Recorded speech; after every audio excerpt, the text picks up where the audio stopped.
This is the Reds POSTCAST, your instant game reaction for the Cincinnati Reds.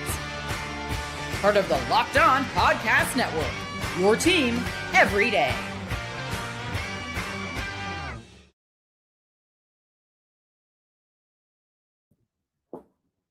What just happened? Can you guys believe it? Good evening, Reds fans, and welcome to another edition of the POSTCAST brought by Locked On Reds and the Locked On Podcast Network, your team every day. My name is Tim Daniel, and my second season here at Locked On covering the Reds postgame show. And today we're talking about the most epic comeback in nearly 80 years for the Cincinnati Reds. We're going to call this one the Chaos Game. Time to reveal where the game was won or lost. It's the turning point. My phone is blowing up from this one. You can tell it's a big one for the Reds. Yes, they lose the series. Yes, it's been a bad road trip. Yes, it's been a bad season. But today, it's pretty awesome. And it didn't look like it was going to be awesome. The Giants put 3 on the board in the bottom of the 8th. They're up 9-3, and you're thinking, pack it up. Get away, Dad. Just go to Wrigley. Start this brutal schedule of 25 straight games against playoff contending teams. But you know what the Reds said? They said, don't worry about it. We got it. Let's go through the 9th inning, shall we? Just so we can kind of make sure we get all of this. I'm pulling up the whole play-by-play because I feel like I have to read the whole thing for it to make sense. And I don't even know if it still makes sense. So let's go ahead and get to that. Here we go. All right. Hector Rodriguez hits a bomb. Insane. Elly gets a single. Spencer Bivens throws a wild pitch. Elly gets up to second. Sal Stewart then walks. Spencer Bivens throws then another wild pitch. Elly goes to third. Sal Stewart goes to second. J.J. Bleday then walks. They bring in Dylan Smith to face Eugenio Suarez, thinking that they're just going to get through the inning. Maybe, it's damage control at this point. And Gino says, nope, grand slam. It's now 9-8. And you would think that was going to be the end of it, right? Dane Myers goes out there, puts out a bunt, bad throw, gets the second base, scoring position. Matt McLain, next batter, lays down a bunt. Matt McLain then steals second, 16th steal of the year, by the way. Jose Trevino then has a sac fly that brings in Dane Myers to make it 9-9. McLain moves up to third. And then Tyler Stevenson pinch hits with the RBI single that brings in Matt McLain to make it 10-9. And there's still more here. Ivan Johnson gets challenged for a slide interference call that they end up not saying was the right call. So that was nice. And then, of course, Elly gets the forced out to end the inning. But, man, then we get Emilio Pagan that goes out there, gets Buddy Kennedy pop out. Turner Hill gets a single. Drew Kavanaugh strikes out. And then Christian Cross strikes out. Another awesome night for Emilio Pagan. I don't know. That was a whole segment, by the way, of just the 9th inning. The 9th inning was just the whole segment right now. That's the end of the show, everyone. Thank you so much for hanging out with me. Josh says it here. The Giants were 2,208-0 when leading in the 9th by 6+ runs. What did Paul Heyman used to say? My client is the one in 2,208-1. Biggest comeback since 1958. It was unbelievable. And look, sometimes you just need these days. This is why baseball is baseball. It's why it's so beautiful. And you can hear my daughter so excited. She's knocking on the door as I'm doing the show. But, we've seen this team all year get down like that and just call it a day. And obviously, they scored 1 run combined in 2 games before they go out there and put 10 on the board and, 7 of those in the 9th. Pretty awesome. Just a really, really fun day to be a Reds fan. And my daughter is trying to get in. She's so excited about the show. Can you come say hi real quick? But you got to go back out there, okay? Dad's doing a show. I'll say hi. Okay. Who are you talking to? I'm talking to the internet. Hi. Hi. All right, go back and watch your show, okay? I'll be out in just a minute. Well, here's money. Thanks for the money. You're welcome. Did your kid bring you money? I don't think so. But the Reds go out there and they have an unbelievable 9th inning. You can't even believe it. It was awesome. These days, like Lonnie says here, the no quit effort. We haven't seen that all season long. But let's get the bad out of the way. So that way when we come back from the break, we can talk the rest of the good. And Nick Lodolo kind of unraveled Since hindsight is always 20/20, let's deliver today's second guess. Josh, it's Daniel, not Daniels. Hey, no. Hey, that's... Is the internet talking to you? No, I talk to the internet. Do you want to go outside? You can take those with you. What? Take those cards with you. Sorry about that, everybody. She's just excited. She never gets to be with Dad at work. But let's get to Nick Lodolo real quick. So this was, I know, Josh, I'm just giving you a hard time. Okay. Hi. So Nick Lodolo goes 4 innings. Hi. Dad, Can you sit? If you sit on my lap, Can I'll get to do the rest of the show. But if you sit on my lap, you can hang out. Okay. can you All right. put it in the Okay. Dad's got to do the show now. So can you listen? yeah? Okay. Get your stuff. This is my money. Yep. All right. Can I give? All right. Hold on. I got you. Now you gotta go play. Okay.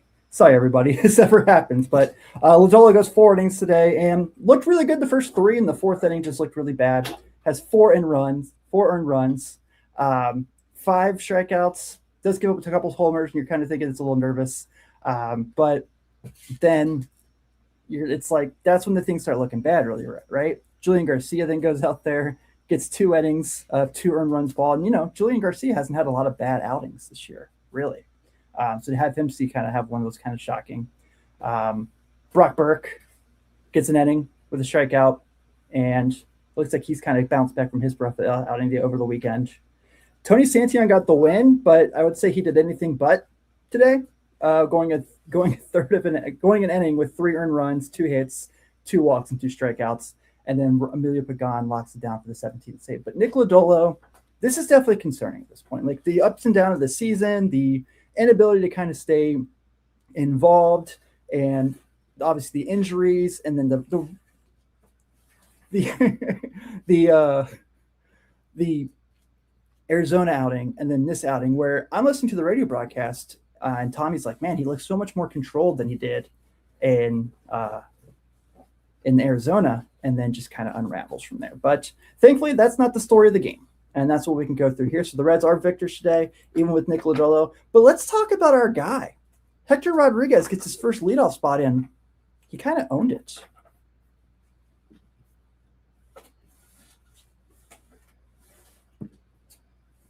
But first, a big thank you to our friends at Amazon for this back-to-school season. This back-to-school season, shop for less at Amazon when you can go ahead and pick up all your favorite things for back-to-school supplies. Believe me, she can tell you all about that. Whether you're picking out that first day of school outfit, you get the supply list and you see that there's calculators and headphones and lunch boxes and all the services you could possibly need. Amazon has you covered. Say you're running low on supplies and you got to get for school the next day.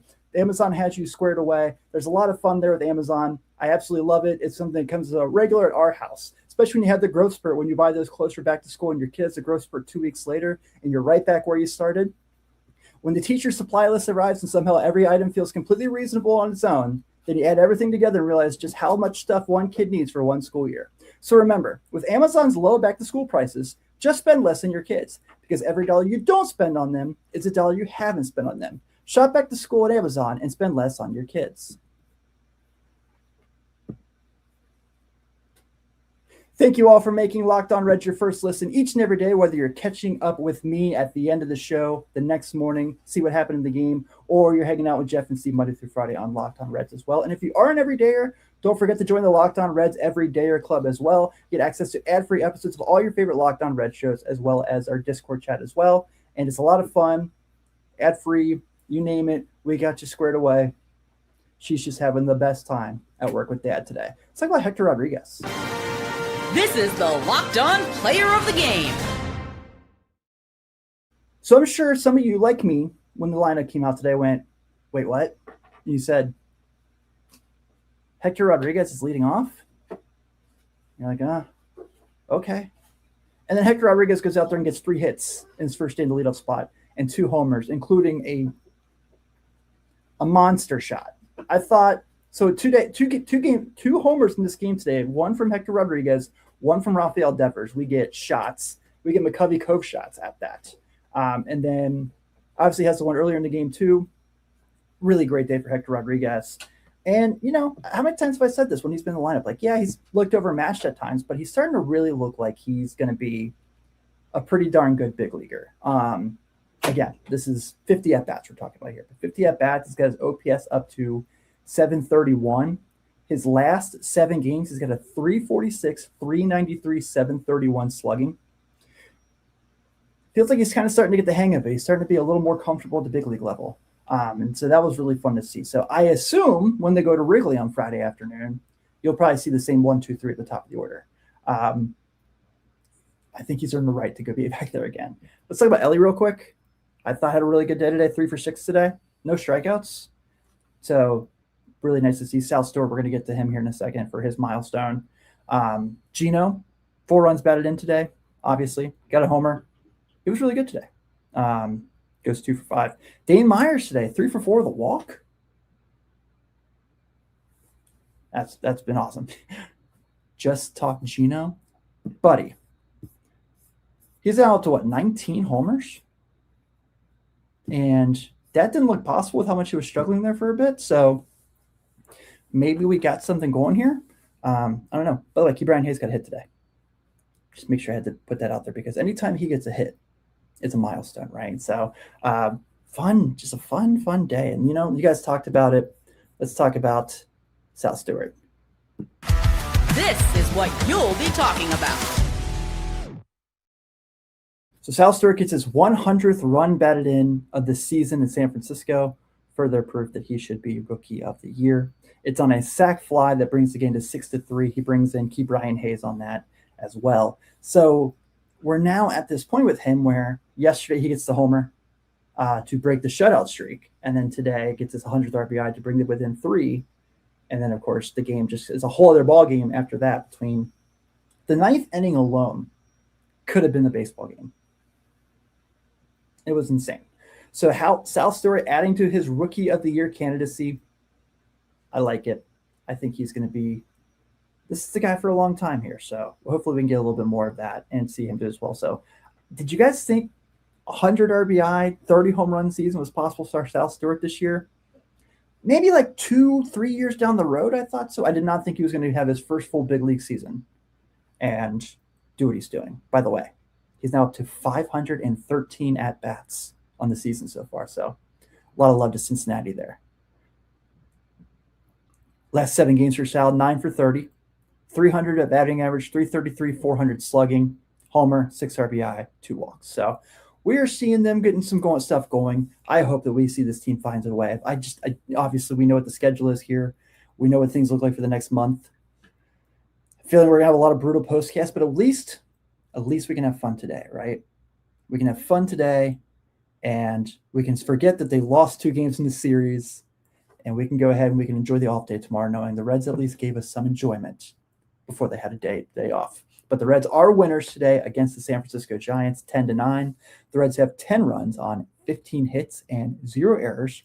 The Giants have 9 runs on 12 hits and 2 errors. Tony Sancion is your winning pitcher. He is now 2-4 with a 6 ERA. Dylan Smith takes the loss for the Giants. He is 0-5 with a 3.45, and Emilio Pagan picks up his 17th save of the season. So the Reds are off tomorrow before they head to the friendly confines to take on the Chicago Cubs at 2:20 in the afternoon. Rhett Lauder takes the hill for the Reds. He is 5-8 with a 5.13 earned run average. He'll be going up against David Peterson of the Cubs, who is 7-7 with a 5.17. Obviously, this means the Reds really need to find a way to get this one if they have any chance of being fun the rest of the way. But I'm not so confident in that. I will say, though, 100 losses is out the door now. Today was 163. You take what you can get with this team, right? But everyone, thank you so much for hanging out with me. I know this was a lot of fun. You guys got to see my kid come and hang out and make her postcast debut. I know she's going to be talking about that one for a bit. But don't forget to be sure to subscribe to us here on YouTube or your podcast app of choice. And if you are hanging out on YouTube and haven't already, please like this video. Please hit that subscription button and also hit that notification button as well. So you can not only get me after every game, but get Jeff and Steve Monday through Friday on Locked On Reds. On behalf of Jeff, on behalf of Steve, I'm Tim Daniel. Everyone, thank you all again. Enjoy the day off tomorrow. Go Red Legs. I will see you on Friday.